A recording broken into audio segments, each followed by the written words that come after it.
August 16, 1966. Habaniya Air Base, west of Baghdad.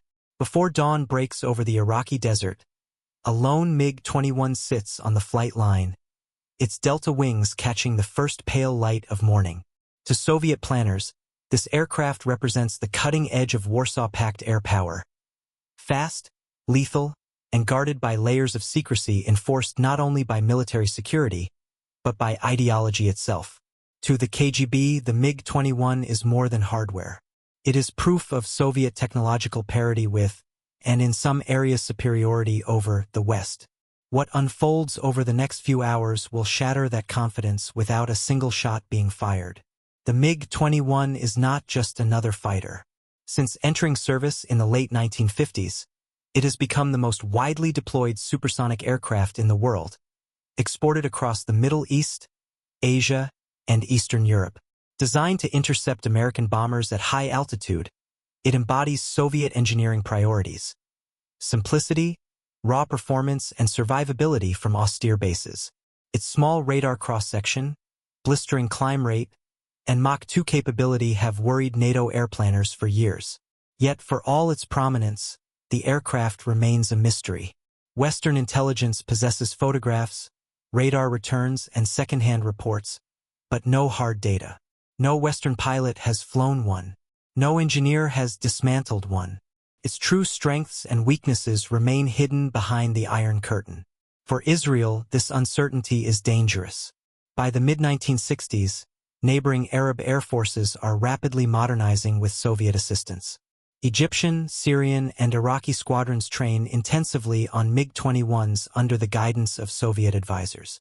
Israeli pilots fly well-maintained but limited numbers of French-built Mirages, aircraft whose performance against the MiG-21 exists only in theory.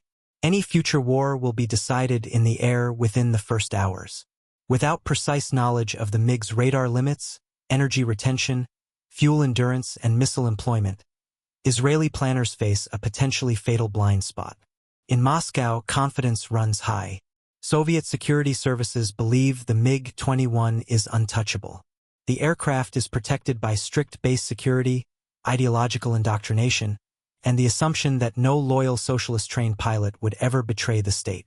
The KGB focuses its counterintelligence efforts on laboratories, factories, and research bureaus, convinced that technology can only be stolen through espionage or sabotage. What they underestimate is the human factor. The assumption that loyalty is guaranteed proves to be the system's weakest point. As the MiG's engine spools up on that August morning, no alarms sound in Moscow. No interceptors scramble. No diplomatic cables warn of catastrophe. Yet, in the quiet seconds before takeoff, the Soviet Union is about to lose something far more valuable than a single aircraft. It is about to lose the illusion that its most prized military secrets are immune from human choice. The decision to steal a MiG-21 does not begin with aircraft or airfields, but with intelligence doctrine. By the early 1960s, Israeli intelligence has reached a sober conclusion. Signals, intercepts, reconnaissance flights, and foreign press analysis can only go so far. Photographs reveal shape, not behavior. Radar returns reveal speed, not tactics. What Israel needs is physical access, an intact aircraft flown by a pilot who understands it. This is not a technical problem. It is a human one. The KGB assumes that MiG-21 pilots, trained in Soviet doctrine and surrounded by ideological messaging, are secure assets. In practice, many of these pilots are not Soviet citizens at all. They serve in Allied air forces where loyalty is shaped by local politics, personal ambition, and social divisions rather than Marxist ideology. Iraqi pilots, in particular, operate within a rigid hierarchy marked by religious and ethnic favoritism.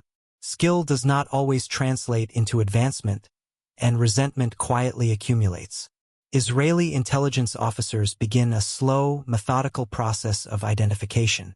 Rather than chasing dramatic defections, they study personnel lists, promotion records, and training evaluations. They look for contradictions. Pilots praised for flying skill but denied command, officers disciplined for minor infractions, men whose private lives reveal frustration rather than fulfillment. This process takes years. Most candidates are discarded. Some are too loyal, Others lack access to operational aircraft. A few are emotionally unstable and too dangerous to approach. What distinguishes the final selection is not recklessness or ideology, but professionalism. Israel needs a pilot who flies the MiG-21 regularly, understands its systems instinctively, and can deliver it without damage. Equally important, he must be psychologically capable of executing a plan that allows no mistakes. Defection is not an emotional escape. It is a precise operational act requiring discipline under extreme stress. Once a viable candidate is identified, the approach is indirect. There are no dramatic offers or ideological appeals. Instead, contact is made through intermediaries whose presence appears natural. Conversations unfold gradually, allowing grievances to surface without prompting. Intelligence officers listen more than they speak. They assess reactions, measure caution, and test whether curiosity outweighs fear. Only after months of quiet interaction does the subject understand that alternatives exist beyond his current life. At this stage, the KGB remains blind. No classified documents are stolen. No secure facilities are breached. The operation unfolds entirely within legal air bases, routine training schedules, and ordinary human conversations. The Soviet security model, built to detect spies and saboteurs, fails to recognize a threat that does not fit its assumptions. What begins as dissatisfaction quietly matures into a calculated decision. The aircraft will come later. First, the pilot must decide whether loyalty to a system that limits him outweighs the risk of abandoning it forever.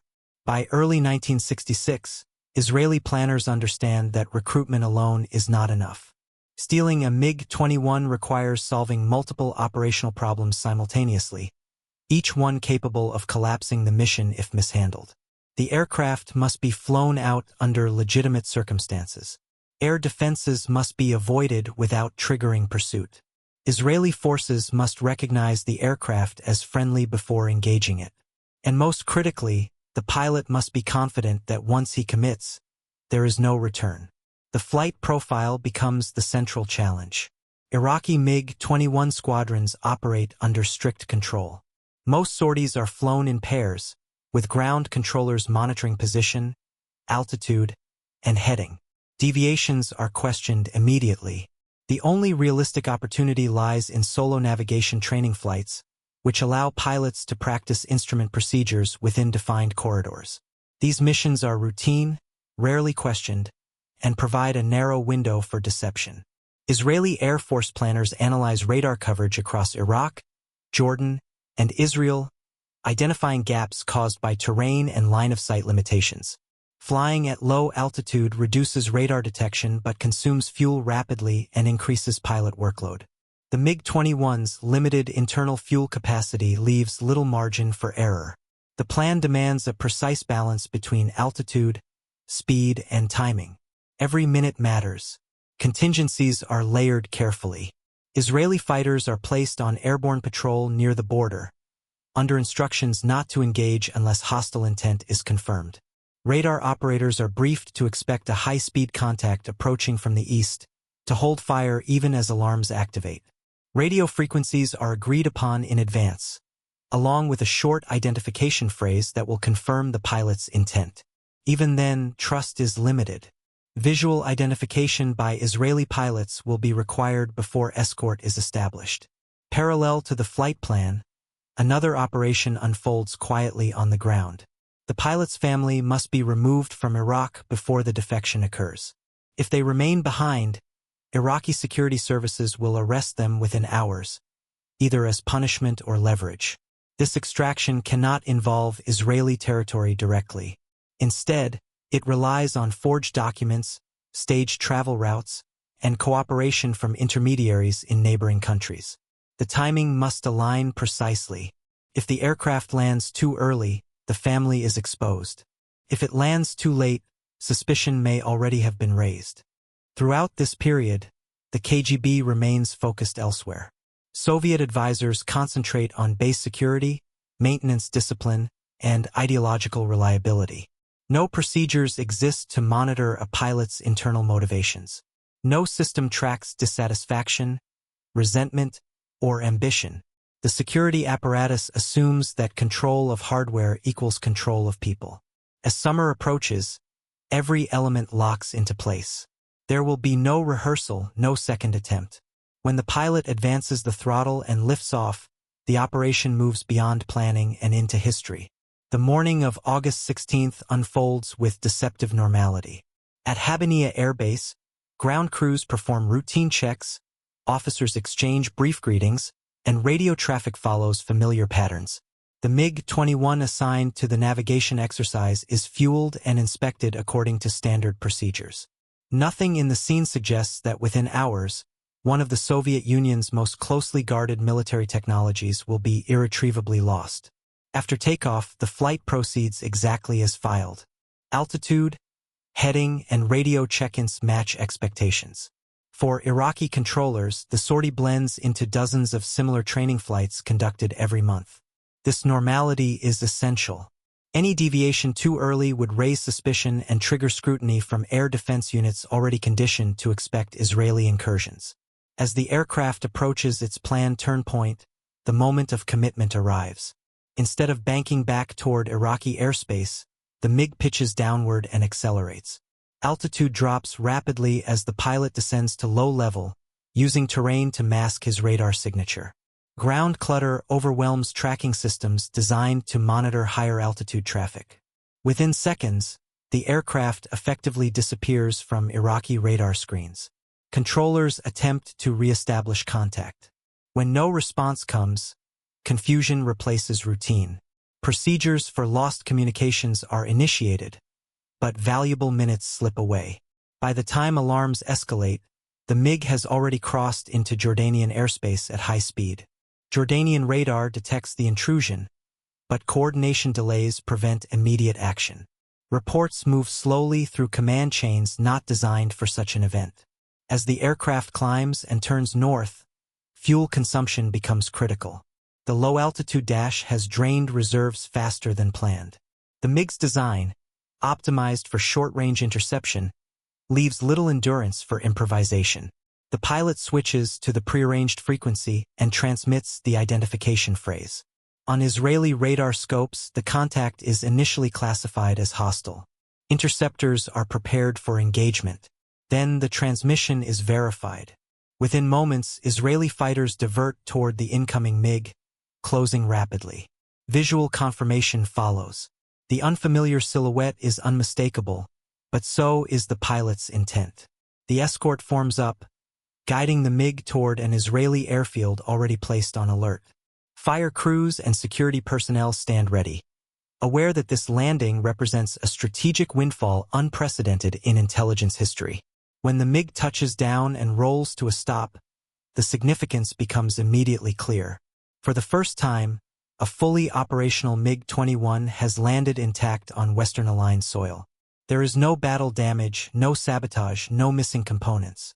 What months of espionage and years of technical collection could not achieve has been accomplished through one controlled human decision. The theft is complete. The KGB will not learn of it until it is far too late to undo. What follows the landing is not celebration, but controlled urgency. Within minutes, the MiG-21 is isolated, guarded, and documented. Israeli engineers and intelligence officers understand that time is critical.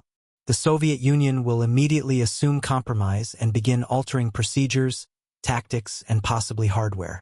Every hour gained before those changes ripple outward increases the value of what now sits on the tarmac.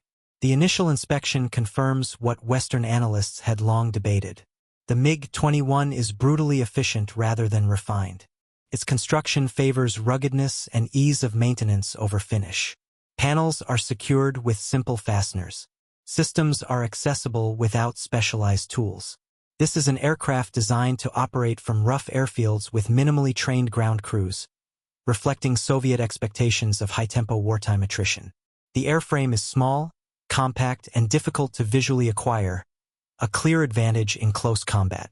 The avionics reveal more significant limitations. The onboard radar is short-ranged and struggles to distinguish targets against ground clutter, confirming suspicions that the aircraft relies heavily on ground-controlled interception. This dependence implies a doctrinal weakness. If communications are disrupted or controllers are neutralized, the MiG-21 pilot is largely blind. Western fighters, already moving toward greater pilot autonomy, gain a decisive conceptual advantage. Flight testing quickly validates these conclusions. The MiG climbs aggressively and accelerates with impressive urgency, but its delta wing bleeds energy rapidly in sustained maneuvers. Once slow, it takes time and space to recover. Fuel endurance is sharply limited, constraining loiter time and flexibility. In contrast, Western aircraft, though sometimes less spectacular in raw climb performance, retain energy better and support longer engagements. These findings cascade outward. Israeli pilots revise engagement tactics, emphasizing vertical separation, rear-quarter attacks, and forcing MiG pilots into prolonged turns. American and European air forces receive detailed briefings through intelligence channels. Training syllabi are updated. Simulator profiles change. The MiG-21 shifts in Western perception from an unknown threat to a defined system with exploitable boundaries. In Moscow, the reaction is severe. The loss is not merely technical but psychological. The KGB had assumed that control of ideology ensured control of outcomes. Operation Diamond exposes that assumption as false. Security reviews follow. Export variants are downgraded. Procedures tighten. Trust erodes between Soviet advisors and Allied air forces. Yet the damage cannot be undone. Knowledge, once exposed, cannot be reclaimed. Without firing a shot, Israel has altered the air combat balance across multiple theaters. The MiG-21 remains dangerous, but it is no longer mysterious. And in Cold War competition, the removal of uncertainty is often more decisive than the destruction of hardware. The long-term consequences of the operation extend far beyond a single airframe or a single conflict. In the months and years that follow, the knowledge extracted from the MiG-21 reshapes training, doctrine, and expectations across NATO and Allied air forces. Pilots entering combat zones from Southeast Asia to the Middle East now do so with a clearer understanding of what they face. The MiG is no longer an abstract symbol of Soviet power, but a quantified system with known limits, predictable behaviors, and identifiable vulnerabilities. For the Soviet Union, the humiliation lingers. Export policy changes permanently. Aircraft sold abroad are increasingly downgraded, stripped of sensitive systems, and paired with stricter oversight. This, in turn, breeds resentment among client states, who realize they are being trusted with only partial capability. The incident quietly undermines Moscow's image as an infallible guarantor of military superiority. Within intelligence circles, the lesson is even harsher. Technology can be protected. People cannot be engineered to absolute loyalty. For Israel, the operation reinforces a core strategic principle. Intelligence superiority can compensate for numerical inferiority. Operation Diamond becomes a case study in human intelligence, patience, and precision, demonstrating that the most decisive victories are often achieved before combat begins. The MiG-21 itself eventually becomes a museum artifact, its value no longer measured in flight hours, but in what it revealed at a critical moment in history. The Cold War is often remembered as a contest of weapons and ideologies, but this episode underscores a quieter truth. The balance of power can pivot on individual choices, made in silence, long before the world notices the result. Without firing a shot, Israel exposed a flaw at the heart of Soviet security assumptions and altered the trajectory of aerial warfare. If you found this documentary insightful, consider liking the video and subscribing to the channel. Your support helps bring carefully researched stories like this to light. Stay curious, and we'll see you in the next deep dive. The Cold War is often remembered as a contest of weapons and ideologies, but this episode underscores a quieter truth. The balance of power can pivot on individual choices, made in silence, long before the world notices the result. Without firing a shot, Israel exposed a flaw at the heart of Soviet security assumptions and altered the trajectory of aerial warfare. If you found this documentary insightful, consider liking the video and subscribing to the channel. Your support helps bring carefully researched stories like this to light. Stay curious, and we'll see you in the next deep dive.